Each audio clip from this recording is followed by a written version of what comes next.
Okay, this is cooking for Nikki. Grilled cheese. Got some butter, some Munster cheese, doesn't really matter. Bread, whatever. And then I also have some salami and pickles here because, hey, it's the end of the world. So that's not necessary, but I encourage you to experiment with what you're putting in your sandwich. Also, have some coarse kosher salt. Any salt will do. So I'm just going to take a pat of butter, put it in my pan, cast iron pan. It doesn't have to be cast iron, but it will help if it's not non-stick. Non-stick's fine too, you just have to use low heat. So, melting my butter, and I've got my heat down to like medium-low now. When you melt the butter, the water will boil off, and then you'll just have like the fat solids. And so after that initial period of fizzing, it won't do that anymore. Then I'm going to take my slices of bread. If symmetry is important to you, I'm going to not put them down the same way. I'm going to mirror image them. But before I do that, I'm going to salt the pan a little bit. That's pro tip there. I would normally have the fan on, but I don't know what that's going to do to the audio here. So put the bread down, swish it around. You can hear it be all sizzly and crispy. That's nice. The game plan here is when the bottom of the bread browns, I'm going to flip it over and throw my cheese on. This cheese happens to be a little too big for the bread right now, so I'm just going to tear it so it fits better. That's just to save myself a little bit of mess in the pan. Again, not strictly necessary. There's no rules to grilled cheese making, Nikki. So whatever you do, it's fine. This doesn't look quite the way I want it to yet. So I'm going to keep this going a little longer. Maybe tongs or a spatula would be good.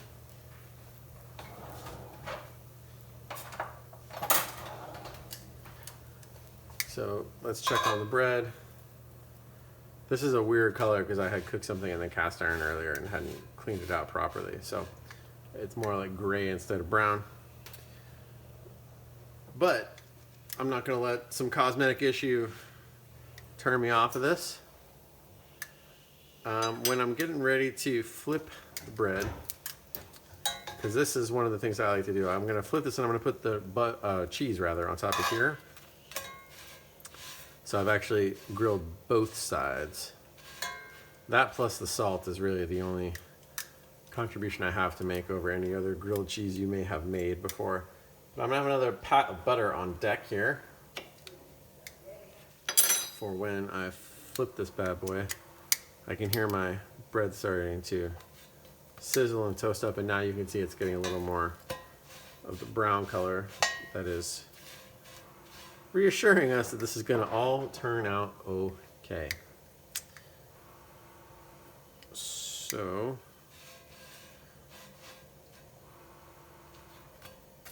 that's going to be good enough for me. Again, you want medium-low heat so this doesn't get scorched on the bottom. If you do this and you burn it, it's because you had your heat too high. I want to put some more butter in here.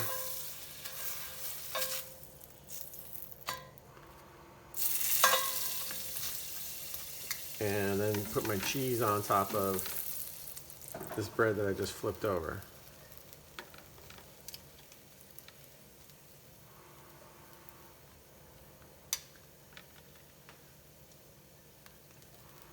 Doesn't have to be especially artistic.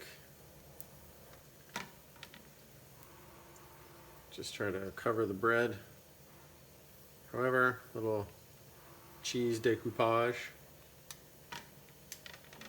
Again, I'm gonna manage my heat here. It's gonna be embarrassing when I burn this, but I feel like that's what's happening now. Still delicious. I'm just gonna lose points for cosmetics. So I'm gonna move this around to make sure everything's got the butter.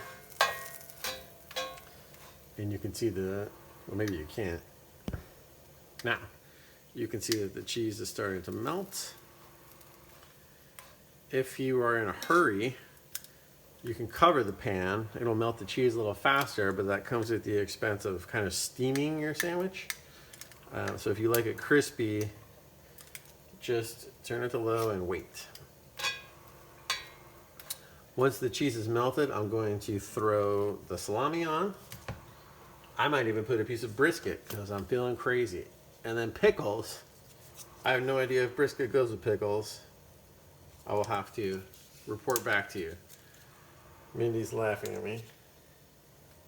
That's fine. There was a Tupperware thing with those same pickles in. I ate all those. Little pickle monster. Okay, the cheese is starting to be pretty melty here.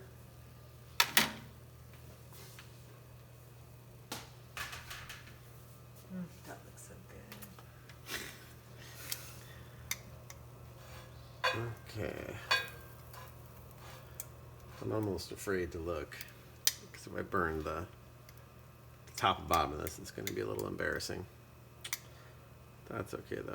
All right, we'll give the cheese another second here. I hope you're watching this on like double speed or something.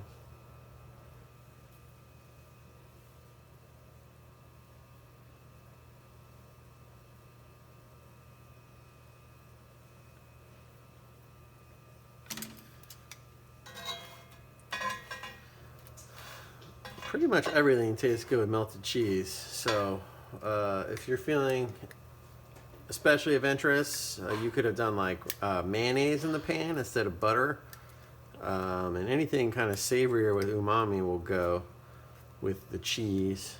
So meat, Vegemite. I don't know. You could also go like, you could try putting some peanut butter in here. I bet that would taste fine. Bacon, whatever. Now the cheese is melted, so I'm going to throw my salami on there. You might just wake up and I put them down anyway, so. And I'm going to put a couple pickles in there. Thank you.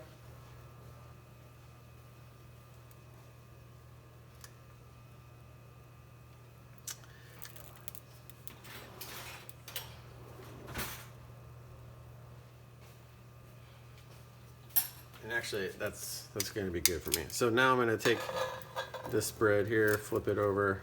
Oh, nice. Boom. Sandwich is nice and crunchy. It's done at this point. I decided to go. I'm going to do the brisket off camera. That's it. That's a grilled cheese. Let me know what you put in yours. Obviously, if you're not putting the meat in, you just flip the cheeses onto each other. Perfect, crunchy, melty, delicious.